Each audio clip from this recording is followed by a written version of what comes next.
"Have your man stand aside and let mine through with what they're carrying," the visitor said to me, and he said it the way a man says a thing he has never once had to say twice. I did not stand aside. I had been standing on the inner threshold of the cardinal stair for 4 hours and 11 minutes, which is the kind of figure you keep without meaning to when you have done a thing long enough. And in all that time, the only words I had spoken aloud were, "Halt, please, and arms forward, sir. And thank you." To the people who came up the marble with their coats over their arms and their phones in the trays and their faces, full of the small embarrassment that the metal detector and the white-gloved hands always seem to produce in people who are not used to being checked. I am the last gate before the state floor of Wenholt House. Behind me the corridor narrows to the height of 2 men and the width of 3, gilded on both sides, and there is exactly one way through it, and I am standing in it. That is the whole of my job at that post. I am a door that breathes. So when he told me to stand aside, I understood that he did not understand where he was, and I understood, too, that the next several minutes were going to be the hardest part of my week. His name does not matter, and I will not give it to you, because the man matters far less than the moment, and because the moment is the only honest thing I have to tell you. Call him the guest.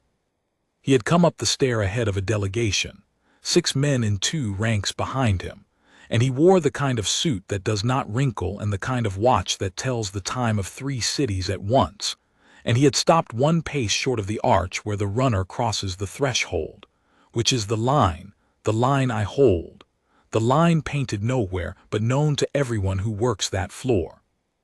Behind him his 6 men had stopped too, and that was the first thing I noticed, before the order, before the watch, before anything. They stopped when he stopped. They were not a delegation. They were a detail, and detail men carry. I had been told that morning at the briefing in the low room under the colonnade, where the duty sergeant reads the day's movements off a clipboard older than I am, that the guests' party would arrive at 4 and that they were important, and that they were not, under any reading of any rule, exempt. The sergeant, Sergeant Hadley, a square man with a voice like a closing drawer, had looked up from the clipboard when he read that last part, and he had looked at me and he had said, "You hold the cardinal stair tonight, Vance. You know the order on arms." And I had said, "No one carries past the inner line but us, Sergeant." And he had said, "No one. I don't care whose name is on the gold-edged card. The floor is clean steel." That's the King's own standing order, and it has been since before either of us put on the bearskin. And then he had gone back to the clipboard, and that had been the end of it, and I had thought no more about it, because a standing order you have stood on 100 nights does not feel like a thing you will be asked to defend. It feels like the floor under your boots. You do not expect the floor to argue with you. Now the floor was arguing. "You heard me," the guest said. He had a pleasant voice which surprised me. I had braced in the half-second between his order and my silence for the bark for the man who shouts because shouting has always worked. He did not shout. He smiled. My security carries, always, everywhere.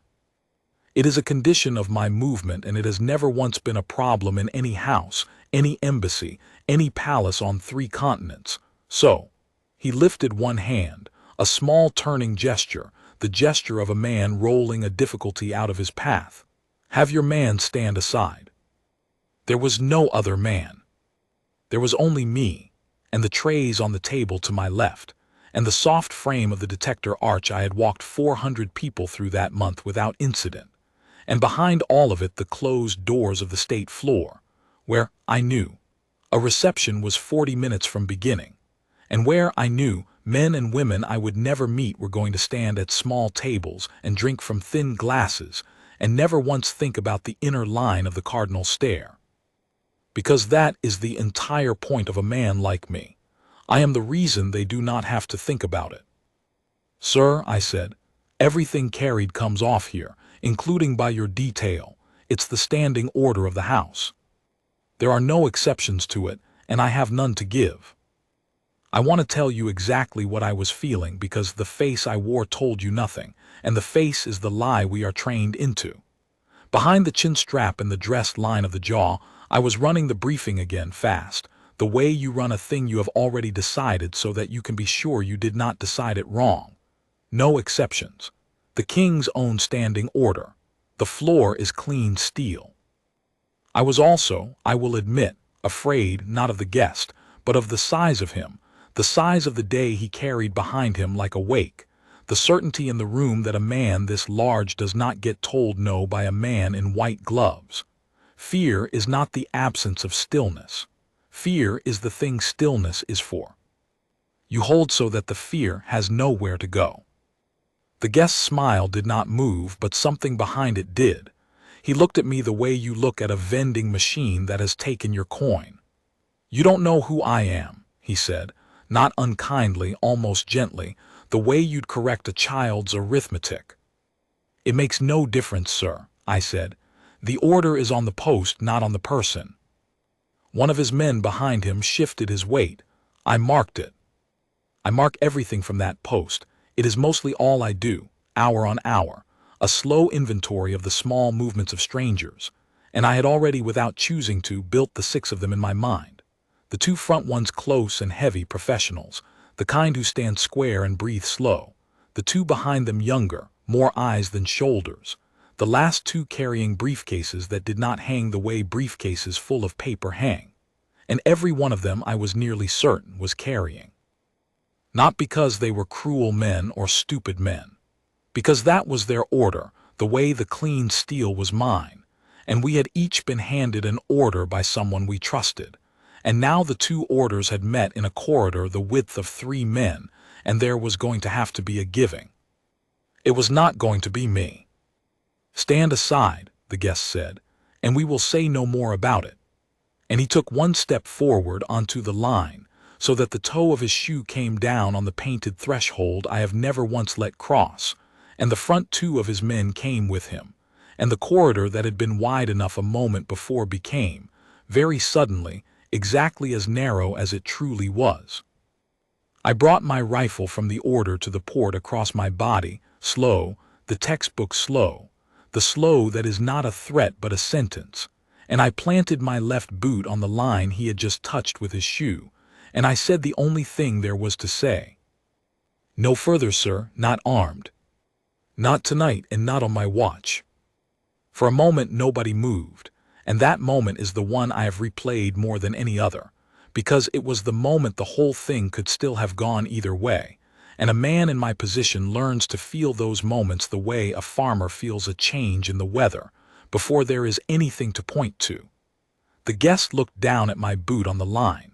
He looked at the rifle across my chest. He looked last at my face, and I gave him nothing, because nothing is what the face is for, and I think it was the nothing that decided him, more than the boot or the rifle. People can argue with a raised voice. They cannot argue with a man who has simply, completely, stopped being available to be argued with. "I see," he said softly. And then, to the man at his right shoulder, without taking his eyes off me, "Get me the duty officer." That was a good move. I want to be fair to him, because the story is no good if the man I held the line against is only a fool. He was not a fool. He understood, faster than most, that he was not going to move me, and so he stopped trying to move me and reached instead for someone he believed could move me, someone with rank, someone who could be reasoned with, leaned on, reminded of the size of the day. He was a man who had spent his life learning which lever to pull, and the lever marked Vance had not budged, so he let go of it and felt along the wall for the next one. I have a grudging respect for that, even now. It is a more dangerous instinct than shouting. Shouting ends a thing. Reaching for the lever above your head only moves the fight upstairs, to a room where the floor might not hold as well as mine did. The man at his shoulder lifted a slim phone. I spoke before he could. "Sir, I'll make the call. It's my post, it's my report to make." I keyed the press on my collar with my chin, a small motion, nothing the eye would catch, and I said, low and even, the words we are trained to say so that they cannot be mistaken for anything but what they are. Cardinal inner line to control. I have a party requesting armed passage to the state floor. I have refused. I am holding. Request the duty officer, and the standing order confirmed. There is a particular quality to the silence on a radio in the half-second before someone answers, and in that half-second I felt the whole house behind me, all of it, the long corridors and the back stairs and the low room under the colonnade, the way you feel a building's mass when you lean on a load-bearing wall. Then Control answered, and the voice was Hadley's, because of course it was Hadley's. The man does not leave the board on a night that matters, and Hadley said one word, and the word was, hold. Just that, hold. And then a beat later, flatter, the way he reads the day's movements off the old clipboard. Duty officer is moving. Standing order on arms is confirmed and absolute. You are correct, Vance. Hold the line. I will tell you a thing about that word, hold, that you do not learn until a man much larger than you is standing on the line you are paid to keep, with 6 armed men at his back, and a watch that tells the time in 3 cities and the absolute certainty of a life in which doors open. The word does not make you stronger. Your arms do not get heavier with resolve. The floor does not grip your boots. What the word does is much quieter and much larger than that. It tells you that you are not alone in the corridor. It tells you that the thing you are doing is not your private stubbornness against a great man's will. It is the house speaking through you, the king's own order coming up the radio and out through your stillness, and that you are, in that moment, not one frightened man in white gloves, but the narrow, visible end of something very long and very old and not at all afraid. I straightened, a half-inch, no more. The guest saw it. I let him. They are confirming, he said to his detail, mistaking, I think, the radio chatter for a thing that was going his way. It will be sorted in a moment. He had the patient look of a man who has been told no by a teller and is waiting, kindly, for the manager. His front two had stepped back off the line when I came to the port, not retreat, just the professional's habit of giving a braced man his half-meter, and now they stood easy, and I marked that too. They were not spoiling for it. They did not want this any more than I did. They were carrying because their order said carry, the way I was holding because mine said hold, and somewhere above both of us 2 larger orders were about to be set on a table and weighed against each other, and we were just the 2 flat surfaces where the weighing pressed down. I have thought since that a great deal of the trouble in the world is 2 decent men holding 2 orders in a corridor too narrow for both. While we wait, the guest said, and his voice changed, came down half a register, became confidential, became the voice men use when they believe they have found the price of a thing. Let me say something to you, soldier, man to man. I respect what you're doing. I do. Loyalty is rare and you have it, and I never insult it. He paused. He was good. But you and I both know that this order of yours was written for tourists and madmen, not for men of consequence with vetted, licensed, professional protection. The order exists to keep harm off this floor. My men are not harm. My men are the most carefully chosen instruments of safety in this building tonight, mine or yours. So the order applied to them does the opposite of what it was written to do. He spread his hands, reasonable, almost warm. All I am asking is that the man on the spot use the judgment the order was too blunt to contain. I'll see you're looked after. A man with your discipline shouldn't be standing on a cold stare. A small, final beat. Name your post. I can make it a better one. It was, I will give him this, the most dangerous sentence anyone had spoken to me in a long while, far more dangerous than the order, because the order had only asked me to be afraid, and this asked me to be reasonable, and reasonable is the door arrogance comes through when shouting cannot find the latch. He was not wrong that the order is blunt. He was not wrong that his men were professionals. He was wrong about one thing only, and it was the only thing that mattered, and I told it to him plainly, with my boot on the line and my eyes fixed on the gilded middle distance, and my voice as level as I could make it. Sir, the order isn't blunt, it's clean. There's a difference. A blunt order can't tell the careful from the careless, so it punishes both. A clean order doesn't try to.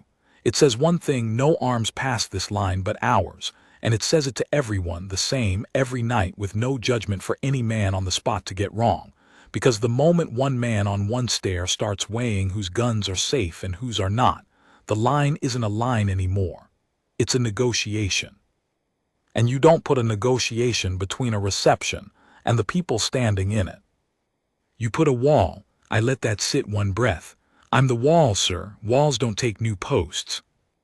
I heard the duty officer before I saw her, the particular tread of a person who walks fast in good shoes without hurrying, which is a skill they do not teach and you cannot fake. And then Captain Iredell came around the turn of the Cardinal stair with 2 guardsmen, a pace behind her, and stopped on the upper side of the line on my side, and took in the whole tableau in about a second and a half. She is a small woman with a flat, unhurried way of looking at a problem, as if it were a knot she had untied before, and I have served under her for 3 years, and I have never once seen the knot win. Captain Iredell, duty officer, she said to the guest, pleasantly, the way you greet someone you have decided in advance not to be impressed by. I understand there's a question about arms on the floor. There's no question, the guest said, and the pleasantness was gone out of his voice now, sanded off by the weight, by the radio, by the small humiliation of having reasoned with a wall. There's a misunderstanding which I expect you to fix. My detail accompanies me armed.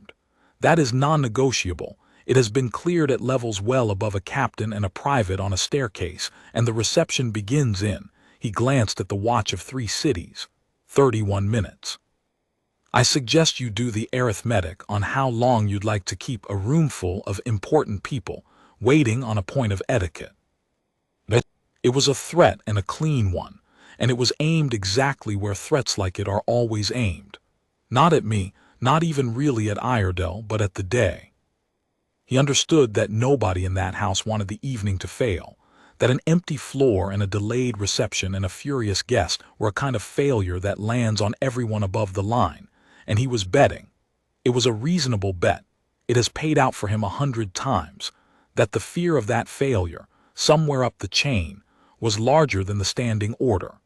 He was trying to make the day so expensive that someone with authority would buy the cheaper thing, which was me, stood aside. It is how men of his size win. They do not break the rule. They make keeping it cost more than anyone is willing to pay. Iredell did the arithmetic. I watched her do it.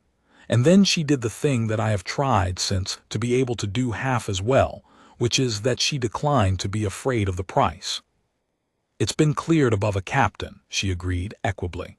It has not been cleared above the standing order because nothing is, including the king. The arms order on the state floor isn't a courtesy we extend, sir. It isn't etiquette. It's the single condition under which this floor is allowed to be used while the household is in residence, and it predates every person in this corridor, including, I'd wager, your security firm. So I won't be fixing it because it isn't broken. I'll do something more useful.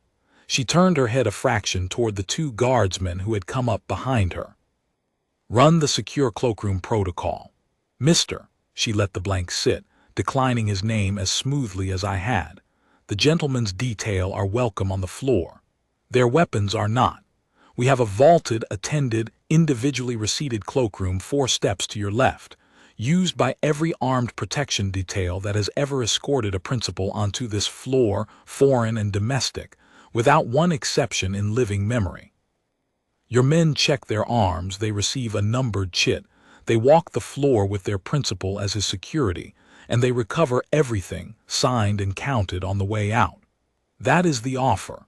It is the same offer everyone gets. There is no other. There is no cloakroom that solves my problem, the guest said, and now, finally, the pleasant voice cracked, and under it was the thing I had been waiting for, the thing that is always under the watch and the suit, which is the simple, childish disbelief of a man who has discovered a door that will not open for him. My problem is that I am being told no. In this building. By you. Do you have the faintest idea? Some idea, sir, yes, Iredell said. Of what I can do to this evening. To the relationship this evening exists to build. One word from me, and the people you so badly don't want kept waiting won't be kept waiting, because there won't be an evening at all. I will walk down those stairs, and I will take the entire delegation with me. And you can explain to whoever sent you up here why the state floor is empty.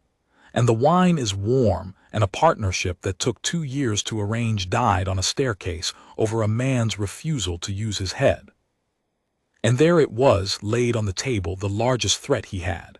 Not money, not rank, but ruin, the collapse of the whole night, the whole purpose of the night, dropped on the household's doorstep with my name and Iredale's underneath it. He meant it too.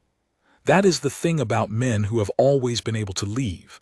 They are not bluffing because they have never had to learn how. He would have turned and gone, and taken his 6 men and his 2 years and his 3 cities down the cardinal stair and out into the dark, and let the silence he left behind do the work no shout of his could do. I felt the corridor tilt just slightly, the way a deck tilts, because this was the part where, in every version of this I had ever imagined on the long, cold hours of the post, the house gives. This is where the call comes down, not from Hadley, not from Iredale, but from somewhere higher, somewhere that has to weigh 2 years of work against 1 night's order. And the call says, quietly, just this once, let them through, and the line bends, and the order survives on paper and dies on the stair, which is the only place an order ever really lives or dies. I braced for it. I am ashamed a little to say that I expected it. You hold a line long enough and you start to believe, in the cold hours, that you are the only one holding it. Iredale keyed her own collar. She did not hurry. She said, "Duty officer to controller's office. The visiting principal threatens to withdraw the delegation if his detail is not permitted armed access to the state floor. I have offered the standard cloakroom protocol. He's declined it, requesting guidance." And then she stood, hands folded behind her, small and unhurried on the upper side of my line, and we waited together, the captain and the wall, for the house to tell us whether it meant the thing it had written down. The radio clicked, and a voice I did not know, older, dry, came up out of the collar speaker plain enough for the guest to hear it where he stood. "This is the controller of the household.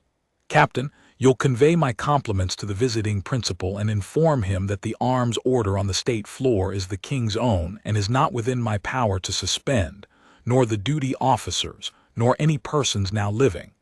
If the gentleman finds the condition unacceptable, the household regrets it, and will see his delegation safely and courteously to their cars.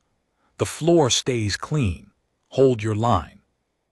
I have stood a great many hours on a great many posts, and I have heard a great many words come up out of a collar speaker, and I will tell you that I have never heard any of them the way I heard those.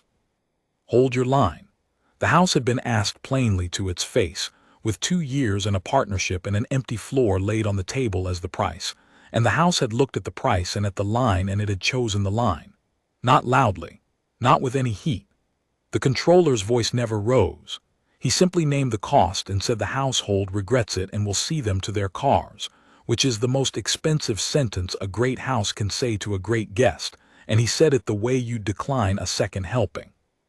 The floor stays clean, and the giving I had been bracing for, the bend in the line, the quiet just this once, it did not come. It was never going to come. I had spent the cold hours of 100 nights only half believing the order behind me was real, and now, in 30 seconds of dry radio, I learned that it was the realest thing in the building. The wall I had thought I was holding alone turned out to have the whole house standing behind it. I had not been the line. I had only been the part of it you could see. The guest heard it too. He heard all of it. He stood with the speaker's small flat voice fading in the gilded air, and I watched the arithmetic run behind his face a second time, and this time it came out different because the sum had changed.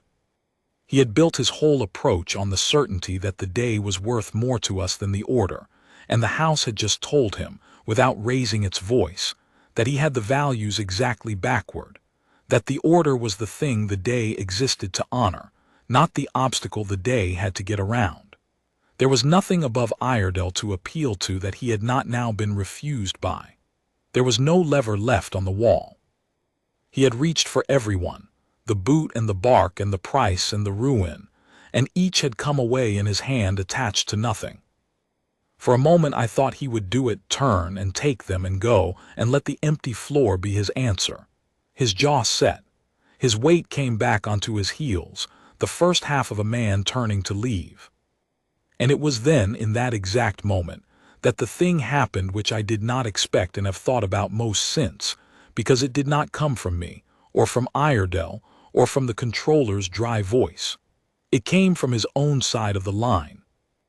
The front man of his detail, the heavy, square one, the professional, the one who had stepped back off the line the instant I came to the port, leaned in toward the guest's ear and said, low but not so low that I could not hear it in a corridor built to carry sound, "Sir, they're right. Every house worth a damn runs it this way. I'd have done the same in his boots. A beat. Let us check the kit. It's a good cloakroom. I've used it before 2 principles ago. Walk in clean and you walk in stronger, not weaker. There's not a house on 3 continents you've been turned away from tonight because you haven't been turned away. You've been asked to do the same thing everyone does. Let's do it well. I will be honest with you. Of every word spoken in that corridor, those were the ones that turned the night. Not mine, mine only held the door. Not the controller's, his only proved the door was real.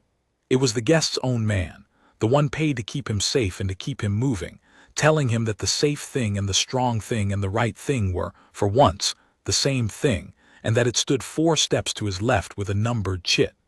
A man will not always take a no from the wall in front of him. He will sometimes take it from the shoulder beside him. The square man had served long enough to know a clean order when he met one, the way I knew it, the way Iredell knew it, and he was not too proud to say so to the man who paid his wages. And that lack of pride in a building full of it was the most disciplined thing I saw all night, and the man who did it will never wear a medal for it or be named in any story but this one. The guest stood very still, and then, slowly, the set went out of his jaw, and the man who had never in his life had to say a thing twice did a thing he had, I would guess, almost never done. He let it go. The cloakroom, he said, not to me, to the square man, to the floor, to no one. Run the cloakroom. What followed was the least dramatic 4 minutes of the entire evening, and that is exactly as it should be, because the whole purpose of a clean order is that obeying it is boring. The 2 guardsmen Iredell had brought stepped to the vaulted door 4 paces left, and one by one, the 6 men of the detail came off the line and to the table, and each laid down what he carried, and there was a good deal of it, laid out and logged and receipted under the white gloves with no remark and no triumph, because we do not gloat at that table, we count, and each took his numbered chit and stepped back lighter, and stood beside his principal as what he had always been, which was a man there to keep another man safe, needing no steel on a clean floor to do it. The square man was last. He set his down, took his chit, and as he turned he caught my eye, one held second, and gave me the smallest nod a man can give, professional to professional, the nod that says I saw what you did and it was correct. I did not nod back. I was at the port on the line, and a man at the port does not nod, but I marked it. I marked it the way I mark everything from that post, and of all the things I have ever inventoried in those long cold hours, that nod is the one I have kept the cleanest. You may proceed to the floor, sir, I said, and I brought the rifle off the port and back down to the order slow, the textbook slow, and I took my left boot off the line, and I stepped to my half of the corridor and left him his, and the way through opened the way it opens for everyone, every night, who comes up clean. Thank you for your patience. He paused as he passed me. I thought for a half-second that he would say something cutting, the last small coin of a humbled man. He did not. He looked at me, really looked, the first time he had seen me as a man and not a fixture, and he said quietly just to me, "What's your name, soldier?" "It doesn't matter, sir," I said. "The order's on the post, not the person," which is what I had told him at the beginning, and which was even truer now than it had been then, and he heard that it was true, and he almost smiled, and he went up onto the state floor unarmed and well guarded, and I think a fraction larger than he had been on the stair, the way the square man had promised, because there is a kind of size you can only get by being told no by something you cannot move, and then doing the right thing anyway. The reception began on time. I know because I stood the rest of my shift on the cardinal stair and walked another 40 people up it. Coats over arms, phones and trays, the small embarrassment on every face, and somewhere behind the closed doors of the state floor men and women I will never meet stood at small tables and drank from thin glasses and built. I am told the partnership the evening had been arranged to built it whole. 2 years of work not lost on a staircase but, if anything, set on firmer ground. Because there is no firmer ground between two parties than the discovery that one of them keeps its word even when the word is expensive. I do not know whether the guest understood that. I think the square man did. I think the square man had understood it for years. When the detail came back down at the end of the night, lighter going up and lighter still coming down, the way men are when a thing they dreaded has turned out smaller than the dread, they recovered everything at the vaulted door, signed and counted, not one item missing, not one ever in question, because we do not lose what we are given to hold any more than we yield what we are set to keep. The square man went past me last again.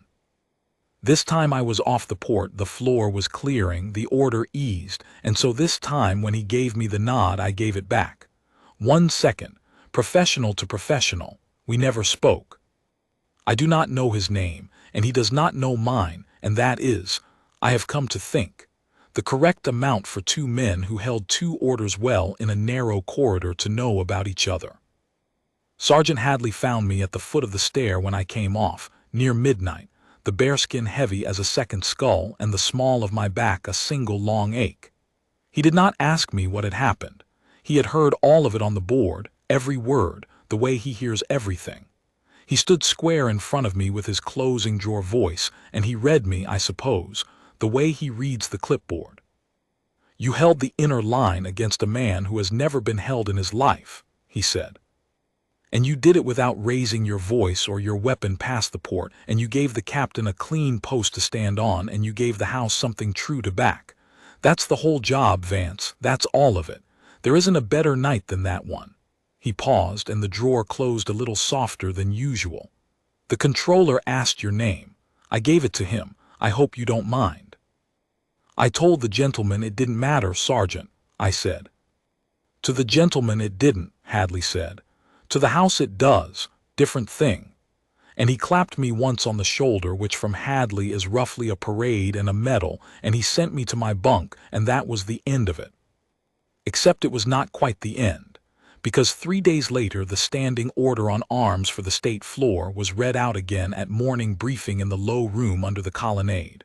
Word for word, the way it has been read out for longer than any of us has been alive.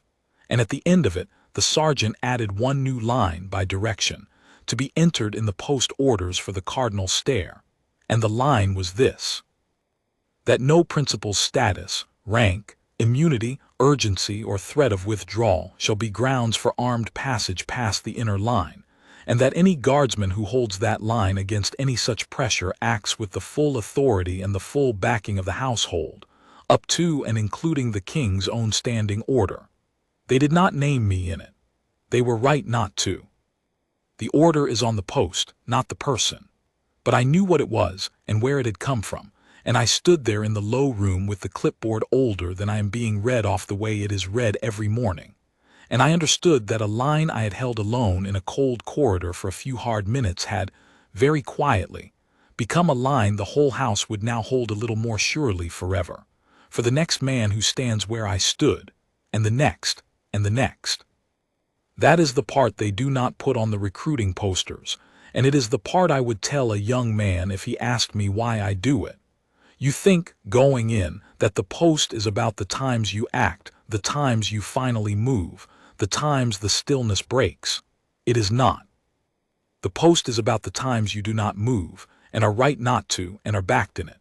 A great man came up my stair and asked me to be reasonable, to use my head, to make an exception so small no one would ever know.